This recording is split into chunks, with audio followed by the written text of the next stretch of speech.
It's funny because these wide receivers you talk about, I mean, Stefon Diggs is obviously setting the world on fire and settled down a little bit last week, but still was able to get 4 catches along the way. Now that he is clearly the primary receiver, they're looking at him on film, how does he, much like a Chris Carter when he was being focused on, how do you still get open in the league to get catches when you're being double-teamed consistently?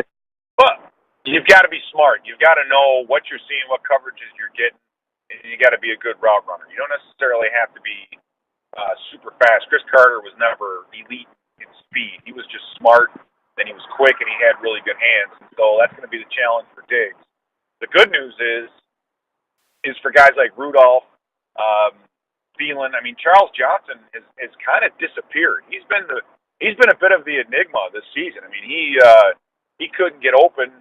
Couldn't get any separation in Tennessee. I mean, I don't know if he's not healthy or what else is going on, but for a guy who was supposed to be such a smooth and good route runner that we saw his first year with us, we haven't seen a whole lot out of him.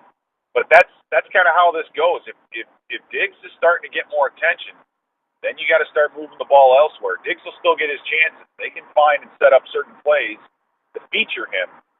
But it's going to be a boon, or should be a boon for the rest of the receivers out there if Diggs starts getting a lot of attention.